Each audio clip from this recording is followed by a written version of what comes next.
अलग अलग राज्य में भारतीय जनता पार्टी अलग तरह के प्रयोग करला। बिहार एगो ऐसा राज्य रहा जहां नीतीश कुमार और लालू प्रसाद के डर से और एक हाली संगे आ गई रहन, एक भय से भारतीय जनता पार्टी कोई बड़ा डिसीजन ना ले, उनका पीछे पीछे चले खातिर तैयार हो गई और यह बात के अपना पीठ फेर करो के अपना के पॉजिटिव नोट में ले रहा बा। भारतीय जनता पार्टी पीठ थपथपा रहा बा कि भाई हो, राज्य के विकास खातिर, आइडियोलॉजी खातिर हमनी के पीछे चल सकिले। पूर्व सांसद हवे साधु यादव, वो कहले कि पैसा कहाँ बा बिहार सरकार के पास, कर्जा में तो डूबल बा, नाक तकले डूब गई बा, अब खर्चा करके का और फेरा में पड़ी हैं, बिहार कंगाल हो गई बा। कि तेजस्वी यादव के महागठबंधन एक बार फिर से बने के और महागठबंधन के सपोर्ट में जो उनका से खिसियाए वाला कांग्रेस वो तैयार बा।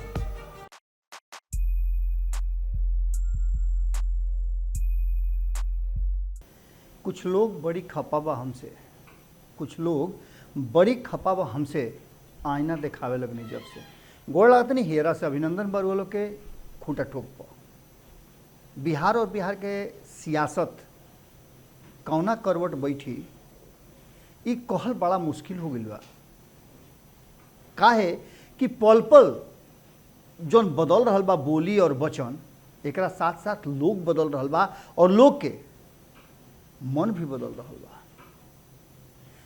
आंकड़ा के हिसाब से अगर देखी तो सरकार भौसे में अभी देरी बा, कारण कि आंकड़ा के जुगाड़ होत नहीं खे।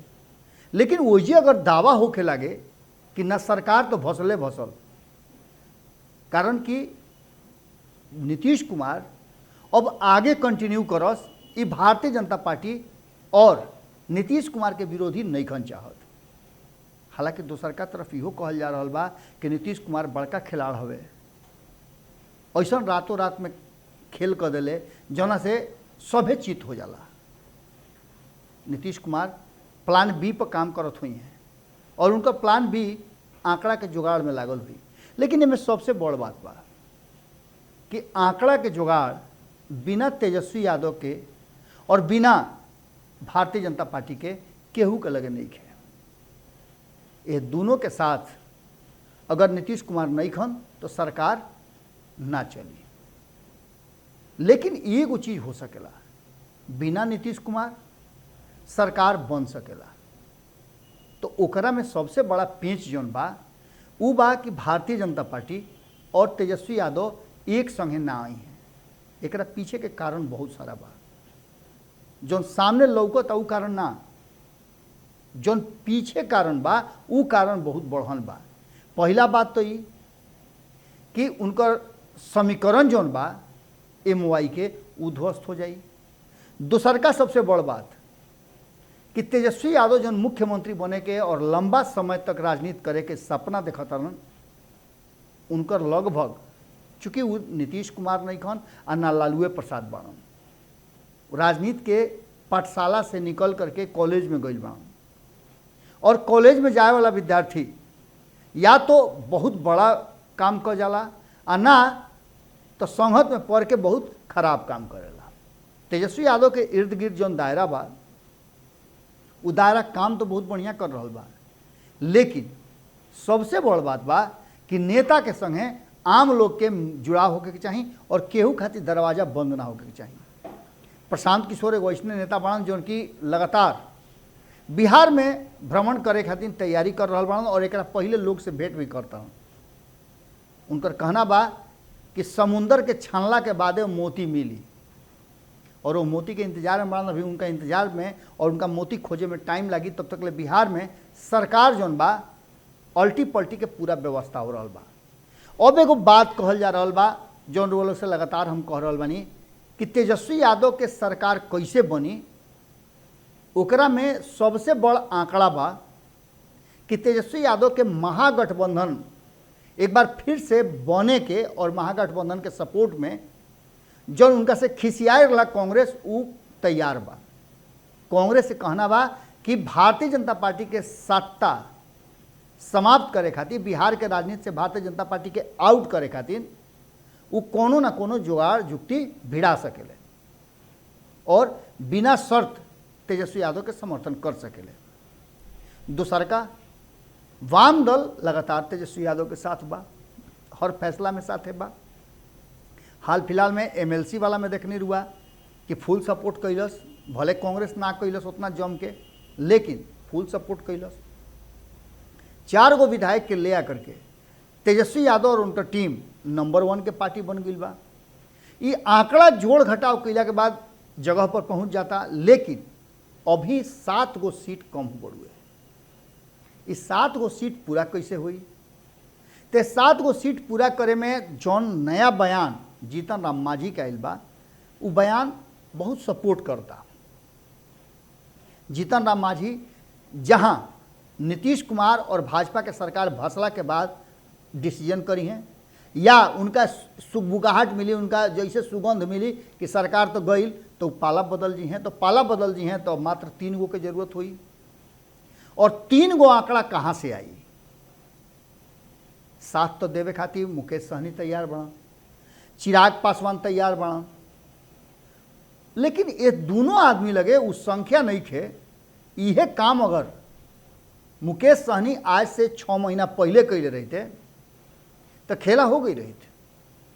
जबकि मुकेश सहनी और जीतन राम मांझी में बड़ा प्रगाढ़ संबंध रहे, लोग के मिलना जुलना पर सरकार बदले के कयास लगाल जात रहे, लेकिन दोनों ई मजबूत फैसला ना कर पौले। और यह कारण बा कि मुकेश सहनी के जो विधायक रहन वो उनका हाथ से छूट गई। लेकिन आज के डेट में भारतीय जनता पार्टी के कट्टर दुश्मन में से एगो मुकेश सहनी भी बा। कारण कि मुकेश सहनी के बिना मंत्रालय, बिना दल, और अब तो 17-18 तारीख के कार्यकाल जो खत्म हो रहा बा, ओकरा में वो बिना एमएलसी के रह जी हैं। तो एकर मतलब बा कि कैसे सपोर्ट करी हैं? मानसिक सपोर्ट से हो ही ना हो, या तो आंकड़ा जुटावे के बा। तो ये सब आंकड़ा में पर्दा के पीछे खेल होके के बात कहल जा रहा बा। कहल ही जा रहा बा कि पर्दा के पीछे भारतीय जनता पार्टी खड़ा बा, और भारतीय जनता पार्टी के एक गो मकसद बा कि जैसे अलग अलग राज्य में क्षेत्रीय दल प्रभाव में रहन, उनका के दूसरा क्षेत्रीय दल के सामने करके लड़वा के, और दोनों के बीच में रुआ जानते बानी एगो बिलाई वाला कहानी रुआ सुन ले हो। बिलाई के एगो रोटी मिलल, वो रोटी में जो दोसर बिलाई रहे वो देख लेलस कि रोटी मिल गई, कहलस कि भाई देखनी है पहले हम, भले तो उठा ले लू लेकिन देखनी है हम। तो दोसरका बिलैया कहलस जो रोटी उठौले रहे, कहलस कि भाई में झगड़ा का करे के बा, केहू दूसरा तीसरा से पूछ के आकर के बंटवारा कर लिया, जौन उ कही तो मान लिया। तो एगो बानर दोनों आदमी के बात सुनत रहे। बनरा कहलस कि तनी के काहे लड़त लो भाई, एगो रोटी खातिर, रोटी खातिर ऐसे कटवा झोंझ होला, ले आओ लोग है आओ फैसला करे तनी। एगो तरजुई लेके रोटी के पहले तुरलस, तरजुई पर दोनों पाला में रखलस, कहलस कि तो तनी मनी बेसी गिरल बा, ओह केहू के कम बेसी ना हो, हम फैसला करब तो 1 नंबर करब। तो दोसरका जो पलड़ा झुकर रहे ओकरा में तनी मनी रोटिया तुर के खा लेलस, कहलस कि अब देख, तो खैलस तो तनी बेसी खा लेलस। दोसरका पलड़ा में जो पहले ऊपर रहे अब वो झुक गई, दोसरका उठ गई, तो कहलस आहा हा तनी मनी बेसी हो गई बा, अच्छा ठीक करे तनी, ओकरों में से खा लेलस। इहे करत करत सौंसे रोटी जौन बा उ बानर खा लेलस, आ बिलाई मुँहे ताकत रह गई। लोग बुझाता कि बिल्कुल यही तरीका से भारतीय जनता पार्टी यह लड़ाई में, और अक्सर भारतीय जनता पार्टी ऐसा कैले बा, रुआ देखते बनी महाराष्ट्र में का भइल, और बिहार में भी कई राज्य में ऐसा भइल। रुआ देखबे कैले कि झारखंड में भी स्थिति रहे। आज उत्तर प्रदेश में भारतीय जनता पार्टी पूरा मजबूती के साथ बा, तो ओकरा पीछे ममता बनर्जी बाड़ी। ममता बनर्जी के अपना साथे रख के ले डूबल। ममता बनर्जी के बुझाइल कि भारतीय जनता पार्टी के संगे सरकार चला करके बहुत अच्छा कर ले, लेकिन ऐसा झटका दिलस कि उनका हाथ ही ऊँट लेखा टंगा गई। अलग अलग राज्य में भारतीय जनता पार्टी अलग तरह के प्रयोग करला। बिहार एगो ऐसा राज्य रहा जहां नीतीश कुमार और लालू प्रसाद के डर से और एक हाली संगे आ गई रहन, एक भय से भारतीय जनता पार्टी कोई बड़ा डिसीजन ना लेत रहा, लेकिन आज जौन स्थिति बा ओकरा में नीतीश कुमार कहीं ना कहीं अपन भरोसा जहां भारतीय जनता पार्टी पर पूरा जम के नहीं बना पाओ, ओजे तेजस्वी यादव के संगे धोखा कह के नीतीश कुमार अपन भरोसा खो दिले बाड़े। हालांकि दोनों के आपसी सहयोग, मिलना जुलना, ई कहना कि बड़ा भाई हवे, ई कहना कि हमारे भतीजा हवे, घरे चल जाना, ये सब बात के लेकर के राजनीतिक रूप से एक मायने निकाल जाता है। लेकिन रुआ का बुझाता कि भारतीय जनता पार्टी के निगाह नहीं खे, भारतीय जनता पार्टी बगुला लेखा ध्यान लगैले बा कि जैसे ही ऊपर आई लपक ले। और ई पूरा जौना तरीका से RCP सिंह आ गई बड़े बिहार में और भारतीय जनता पार्टी उनका के कुछ ना बोलस, का प्लान लेके भेजले बा वो निखन खोलत। एकरा मतलब बा कि प्लान कोनो गहिरा रचाइल बा और यह प्लान के लेकर के और RCP सिंह के बिहार इला के लेकर के कहीं ना कहीं जीतन राम मांझी के भी हाड़ सुखल बा। खुशी नजर आवता मुकेश सहनी के, चिराग पासवान के बुझाता कि फिर से खाली मजबूती पकड़ में आ जाई हैं। और दूसरा तरफ वो पते बा कि नीतीश कुमार के जियल मुश्किल कैले बा, रात में चल जाता अस्पताल में, तो कहीं जाके, तो कहीं 7 निश्चय योजना के, तो कहीं अपराध के, सारा देखा रहल बा ड्रामा। और ऊपर से भारतीय जनता पार्टी कहता कि भाई हमार कोनो में काम नहीं के, हम तो विकास खातिर ओढ़ी पैसा देता नहीं, लेकिन नीतीश कुमार खर्चा करस तब न। हाल ही में रिपोर्ट जो आयल है CAB के, वो रिपोर्ट में साफ तरीका से झलकता कि बजट में पैसा के प्रावधान तो हो जाता, लेकिन खर्चा के नाम पर शून्य बा। उन्हें हाल फिलहाल में वो देखले रही कि पूर्व सांसद हवे साधु यादव, वो कहले कि पैसा कहाँ बा बिहार सरकार के पास, कर्जा में तो डूबल बा, नाक तकले डूब गई बा, अब खर्चा कह के का और फेरा में पड़ी हैं, बिहार कंगाल हो गई बा। हालांकि बिहार में विकास के जो काम हो रहा बा, सड़क बन रहा बा, ओकरा के लेकर के दावा भी बा, लेकिन ये विभाग कहीं ना कहीं भारतीय जनता पार्टी के लगे बा। वो अपन पीठ अपने थपथपा रहा बा कि बिहार में सड़क के जाल बिछा देनी और सड़क ऐसा बनौनी कि जना पूरे बिहार में रुआ 4 घंटा में आ जा सकिले। तो यह बात से इनकार ना कर सकिले, ये बात के सभे स्वीकार करता, लेकिन जो सरकार बनावे बिगाड़े के बात बा ओमें आंकड़ा के खेल बा और 122 के आंकड़ा पूरा करे के बा। ये आंकड़ा के पूरा करे खातिर ना तो मुकेश सहनी कर सकेले और ना चिराग पासवान कर सकेले। 4 गो विधायक लेकर के अभी सबसे टॉप पर सरकार बनावे वाला राह में सबसे पहले झंडा लेके खड़ा बनन जीतन राम मांझी। कारण कि जब 117 हो जाता तो 4 गो इनकर मिल करके 21 हो जाता, और 21 भैला के बाद रुआ समझता नहीं कि मात्र 1 गो घट रहल बा और 2 गो घट रहल बा। अगर AIMIM ना साथ दी तो, अगर सुमित सिंह साथ ना दिए तो ये 4 के बाद 3 गो अलग से उनका जगह चाहिए, विधायक चाहिए, जौना से कि नीतीश कुमार के सरकार भसावल जा सके। और भारतीय जनता पार्टी जब बेसी उबिया जाई, रुआ से कई हाली कह चुकनी, तो वो आखिर करी तो का करी।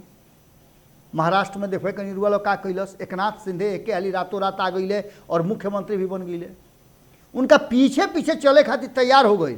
और यह बात के अपना पीठ फेर करो के अपना के पॉजिटिव नोट में ले रहा बा भारतीय जनता पार्टी, पीठ थपथपा रहा बा कि भाई हो राज्य के विकास खातिर, आइडियोलॉजी खातिर हमनी के पीछे चल सकिले जा। अब ये सब बात के लेकर के वो जगह पर आ गई बा बात जहां चिराग पासवान के कहना बा, और चिराग पासवान के कहना के रुआ असही अनेरिया ना मान सकिले। उनका संबंध भारतीय जनता पार्टी से बहुत प्रगाढ़ बा भीतरे भीतर।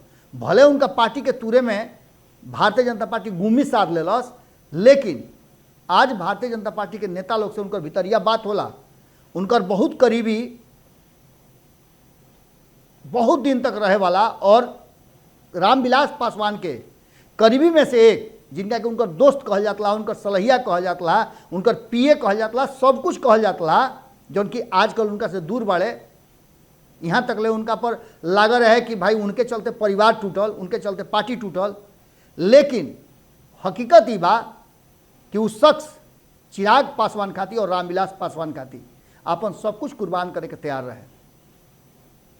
वो शख्स के कहना अतने बात के बाद कि बिहार के राजनीति में बहुत बड़ा परिवर्तन होने वाला बा और इस संबंध लगातार भारतीय जनता पार्टी के साथ चिराग पासवान के बनल बा और वही आधार पर चिराग पासवान कहता रहे कि 18 तारीख से 21 तारीख के बीच में, यानी कि एक महीना के समाप्त होते होते बिहार में बड़ा राजनीतिक उथल पुथल हुई। तो रास्ता कहाँ बा? अगर उथल पुथल होई या चिराग पासवान के लगे कोनो आंकड़ा नहीं तो होई कैसे? तो ओकर रास्ता यह बा कि मैं भारतीय जनता पार्टी नीतीश कुमार के बेलाग अलग करे खातिर आरसीपी के पूरा पावर दे दी, कमान दे दी और ये पावर कमान से कम 3-4 गो विधायक तो जितना हड़होड़ मचल बा जदयू के भीतर, जितना बेचैनी जदयू के प्रवक्ता लोग में बा, आरसीपी सिंह के पटना अइला के बाद उनका के ले करके बयान देला के बाद जौन आदमी काल तक ले उनका सामने खड़ा तक ना होत रहन, वो ऐसा बात कहता रहे कि कहे लायक स्थिति नहीं है। गॉड फादर तक बना दिया लोग आरसीपी के नीतीश कुमार के, और नीतीश कुमार के अपन नेता माने खातिर तैयार बना आरसीपी, लेकिन हर्दी गुर्दी बोलवावता लोग यह बात के तरफ इशारा कर रहा बा कि बड़ा प्लानिंग के तहत भारतीय जनता पार्टी बिहार उनका के भेजले बा। अब अपना अगर विधायक के हैसे ना बचा के रखी हैं नीतीश कुमार, तो ना उपेंद्र कुशवाहा बचा सकेले और ना ललन सिंह बचा सकेले। ये दोनों आदमी ही जितना बांध ले, लेकिन बे नीतीश के ना अशोक चौधरी बचा सकेले। केहू में इतना हुआ ताकत नहीं है कि विधायक के छटके से बचा ली लोग। अब तक नीतीश कुमार अपना टीम में दूसरा पार्टी से विधायक लेके तुरले बाड़े, ये बात चिराग पासवान के याद बा। 2005 के अपन पिताजी के बदला लेवे खातिर पूरी तरह से तैयार बढ़न और यहाँ तक ले कि 2020 के चुनाव में बड़ा मजबूती के साथ नीतीश कुमार के तीसरा नंबर पार्टी बनौले। यह आधार पर भीतर खाना में चर्चा चल रहा बा और राजनीतिक लोग के मन में भी कहीं ना कहीं ये बात बैठ गई बा कि तेजस्वी यादव के मुख्यमंत्री बना करके नीतीश कुमार के लड़ाई से बाहर करे खातिर भारतीय जनता पार्टी चुपचाप ही खेल करवा सकेला। एकर मतलब सीधे बा कि सरकार में बहुत लोग शामिल हुई, जिनमें तेजस्वी यादव के सरकार में जिनका लगे कोनो सीट नहीं खे उनका के भी शामिल करे के तैयारी चल रहा बा। और एकर तरीका का हुई अगला रुआ लोग के एपिसोड में बताई। सोमवार के दिन फिर रुआ लोग से जब भेंट हुई तो नया विषय और उस विषय में कि आखिर कौन आधार बा, कौना आधार पर तेजस्वी यादव के मुख्यमंत्री बनी है या फिर नीतीश कुमार मुख्यमंत्री रही हैं और भारतीय जनता पार्टी ना तेजस्वी यादव उनका पीछे पीछे चले खातिर स्वीकार करी हैं उनकर ऑफर। ये बहुत बड़ बात बा, कारण कि एक बार ऑफर तेजस्वी यादव नीतीश कुमार के दे चुकल बाड़े कि तू हमारा साथे आ जा और हमारा संगे चले के कोशिश कर पीछे पीछे। आज रुआ लोग से एजिया विदा लेतानी। एतवार के दिन रुआ लोग खूब हंसब खेलब, खुश रहब और भारत लाइव के साथ साथ पंचनामा खूंटा ठोक के जरूर देखब। सभे न्यूज़ बिहार भी खड़ा हो रहा बा और बहुत जल्दी न्यूज़ बिहार भी जौन की रउआ लोग के बहुत पुराना और डिजिटल माध्यम में सबसे पहला चैनल है, अचानक से ओकरा के बंद हो जाए के चलते रुआ लोग ना पहुँच पावत रही, लेकिन बहुत जल्दी वो स्टार्ट हो रहा बा। ओमे रुआ बिहार के अलग अलग जौन खबर बा राजनीति के अलावा और अन्य खबर जौन सामाजिक खबर बा, जौन अपराध के खबर बा, सारा खबर ओजा रुआ लोग के भेटाई। ओजे रुआ जा सकिले और सब्सक्राइब कर सकिले न्यूज़ बिहार के भी। एक साथ साथ रुआ लोग से जब अगला भेंट हुई ओकरा पहले निहोरा बा कि कमेंट बॉक्स में अपन विचार जरूर लिखब सब है, कारण रुआ विचार के हमनी के इंतजार रहेला। गोड़ लागत।